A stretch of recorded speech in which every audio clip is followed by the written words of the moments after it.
hacemos que nuestro sistema produzca una sustancia que nos causa placer y la bloquea. Entonces empezamos a producirlo en exceso.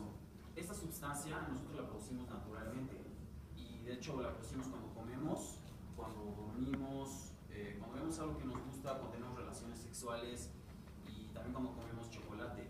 Pero una droga hace que este efecto sea de 2 a 10 veces más fuerte, de acuerdo a drugabuse.gov. Y ese es el problema, porque es lo que causa al individuo que recaiga en cierta sustancia. Y la sustancia de la cual les estoy hablando es la dopamina. La dopamina afecta nuestro movimiento, nuestro sueño y más que nada nuestro humor. Acá pueden ver dos imágenes, un cerebro saludable y al lado un cerebro con adicción. En el cerebro con adicción está completamente bloqueado la dopamina. O sea, ya no, se ha perdido el poder de producirlo por su propia parte. Ahora,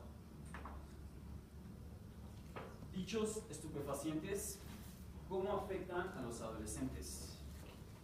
Cuando un adolescente está en cambios permanentes, está en cambios constantes y desarrollo constante, lo cual su cuerpo es muy sensible, especialmente su cerebro y su sistema nervioso, ya que las drogas afectan esta parte, puede causarle graves problemas psicológicos a la larga.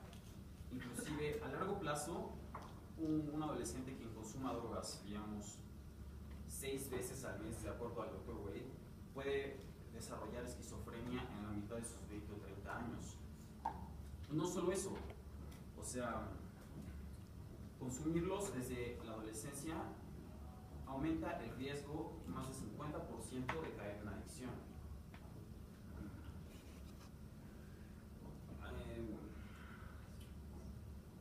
De cierta manera, hemos visto como la marihuana ha probado, han habido ciertos estudios los últimos años donde han dicho que la marihuana es un poco más saludable que el tabaco y el alcohol. Hubo un artículo, de hecho, de la Universidad de Virginia hace 2 años que decía que la marihuana, de hecho, es una de las drogas más peligrosas, que se le considera una droga de iniciación. Y eso se considera porque es una droga de iniciación porque te abre la puerta hacia otras drogas.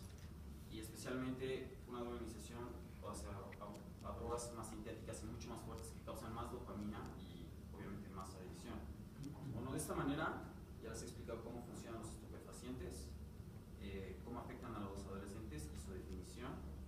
Ahora mi compañero Joel les seguirá explicando siempre el tema.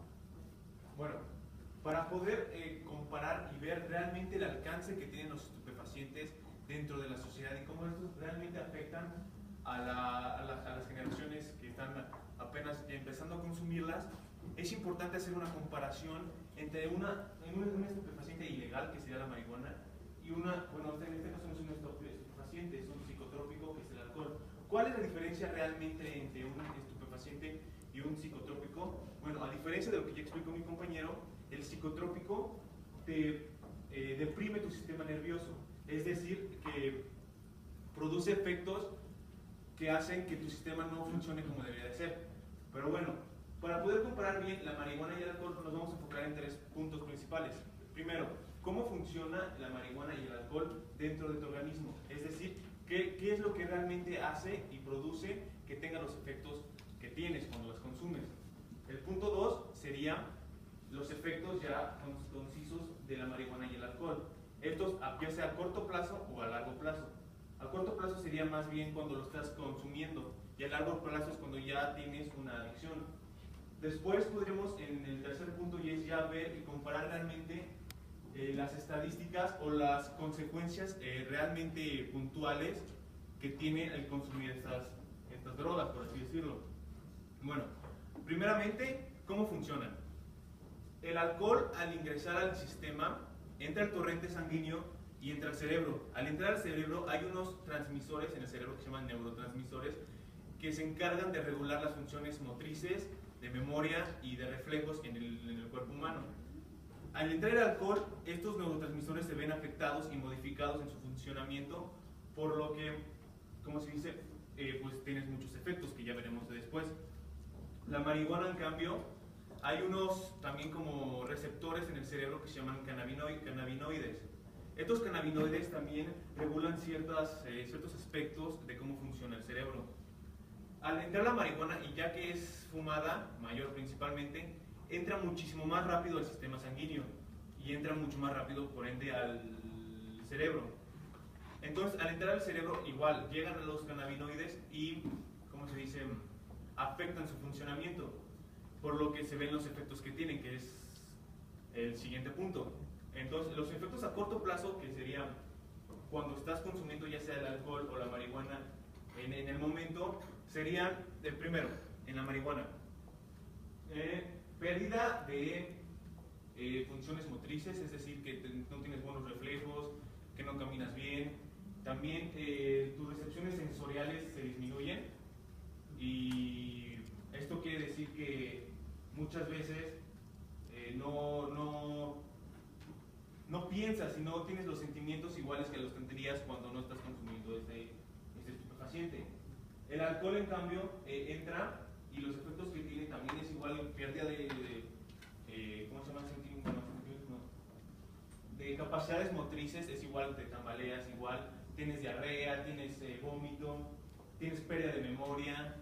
Y la diferencia entre el alcohol y la marihuana es que si consumes mucho alcohol, te da un coma etílico y te puedes morir de un coma etílico. En cambio, en la marihuana no existe tal cosa como la sobredosis de marihuana, entonces no te puedes morir del consumo excesivo de la marihuana. Después, los efectos a largo plazo, la marihuana tiene los efectos de que tú tienes más pérdida de memoria, entonces no puedes tener la capacidad de retener memoria a corto plazo. Es decir, que si pasas algo puede que no lo recuerdes justo después de que pase. Después, como te afecta la recepción sensorial del sistema, muchas veces tienes un súbito cambio de humor al consumir mucha marihuana. En cambio, el alcohol, además de los problemas que conlleva de poder tener un accidente muy grave o tener ataques agresivos a tu pareja o algo así, que esto conllevaría a las consecuencias de problemas familiares, de problemas con tu pareja, etc. También te afecta, te daña el cerebro si lo consumes demasiado. Esto quiere decir que ya tienes una adicción tanto a la marihuana y al alcohol. Bueno, en punto número 3, las estadísticas de las consecuencias del uso de la marihuana y el alcohol. Bueno, el alcohol, como ya dijimos, puede llegar a matar a las personas por su simple consumo. Según la World Health Organization, aproximadamente 5 millones de personas se mueren al año por consumo de alcohol, ya sea por haber tenido un accidente o por el mismo coma etílico que te produce el alcohol. En cambio, la marihuana no tiene ninguna muerte atribuida a ella. Lo malo de la marihuana es que, como ya dijo mi compañero, es una droga de iniciación. Esto quiere decir que la marihuana te puede llevar a consumir otras drogas que ya son mucho más peligrosas y ya estas te pueden acarrear a la muerte.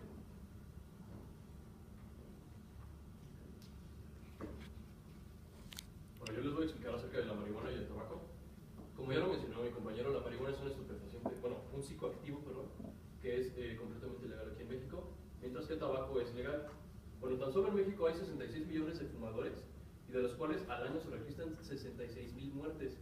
Esto por diferentes causas de enfermedades crónicas o de algún infarto por el exceso de fumar cigarro. El ingrediente activo de la marihuana es el THC, tetrahidrocannabinol, que es el ingrediente que hace que nuestro cuerpo genere dopamina dentro del cerebro, causando placer al mismo. Lo importante y nocivo de esto es que la marihuana, al tener este compuesto, genera una adicción como más parecida a un placebo, en lo que a la persona le gusta consumir, se siente bien consumiendo la marihuana y por eso se vuelve adicto. Mientras que el tabaco tiene todos estos ingredientes que, por mencionar algunos, los más importantes, el metano, el ácido acético, la nicotina, como ya bien sabemos, el arsénico, también tiene metanol y otras sustancias muy nocivas para el cuerpo. Sin embargo, el tabaco sigue siendo completamente legal. El cannabis es una droga habituante, es decir, que no tiene un cuadro de adicción tal cual. Sin embargo, como bueno, al presentarse en comparación con el tabaco sí es adictivo debido a la nicotina. Esto quiere decir que una persona que consume cannabis continuamente, al momento de dejarlo no va a presentar el mismo cuadro de ansiedad que presenta una persona adicta al tabaco. Como ya muchos sabemos, para dejar el tabaco se necesita de ayuda química con chicles, parches, etc. De acuerdo a la Asociación Americana del Pulmón, tanto el tabaco como la marihuana producen cáncer a lo largo de tu vida. Bueno, al ser consumido a lo largo de tu vida. Es decir, que ninguno de los dos puede ser considerado como realmente sano. Sin embargo, se le atribuyen muchísimas más muertes, al menos en México, al tabaco que a la marihuana.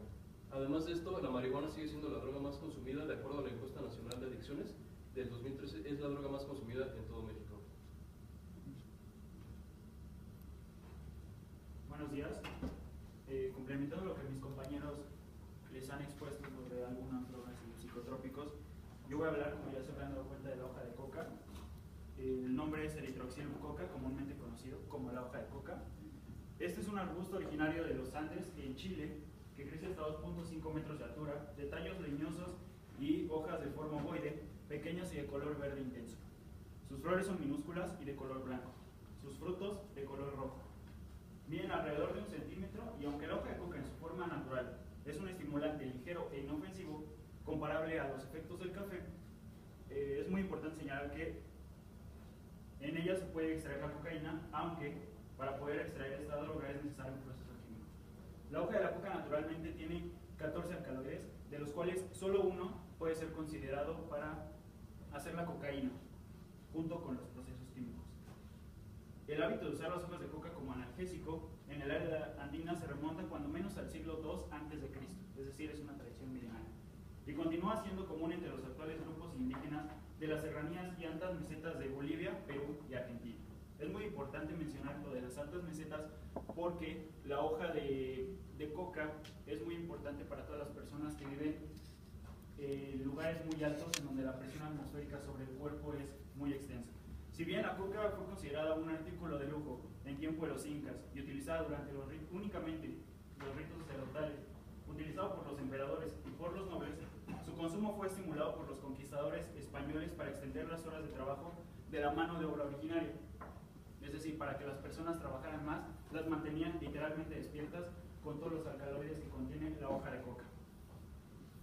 Desde entonces, su uso se encuentra ampliamente difundido entre la población indígena de los Andes. Por ejemplo, en estos tiempos, y fue uno de los ejemplos que di la vez pasada, los mineros utilizan la hoja de coca masticada para mantenerse activos durante las horas de trabajo, ya que la presión atmosférica dentro de las minas generalmente es muy grande. En 1961, la hoja de coca se incluyó en la lista número 1 de Convención Única sobre Estupefacientes de las Naciones Unidas, junto con la cocaína y la heroína, estas drogas sintéticas, y está sujeta a un estricto nivel de control con fines médicos y científicos. Uno de los datos que me llamó muchísimo la atención es que México, nuestro país, junto con 17 países, también votaron en contra de que esta droga se hiciera legal. Es decir, México no quiere la hoja de coca como una droga que pueda ser consumida comúnmente.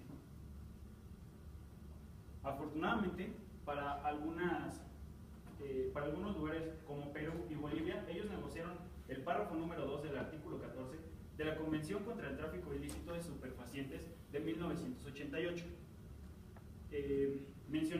La cual mencionaba explícitamente que las medidas para eliminar la demanda y el cultivo ilícitos de estupefacientes tendrían debidamente en cuenta los usos tradicionales lícitos donde al respecto existe evidencia física.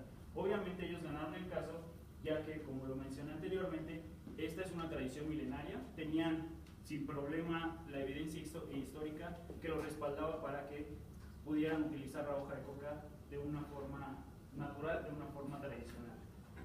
En conclusión, yo considero que se cometió un grave error al haber hecho esta droga ilegal, ya que, como lo expliqué con anterioridad, no solo no es adictiva en su forma natural, obviamente, sino que también otorga grandes beneficios a la salud. Siguiente, por favor. Entre ellos se encuentran las sensaciones, elimina las sensaciones de hambre, sed y cansancio. Es por eso que algunos españoles durante la conquista lo utilizaban para que las personas pudieran ser más eficaces o más eficientes en su trabajo. Masticar diariamente solo 60 gramos, como lo está haciendo esta persona,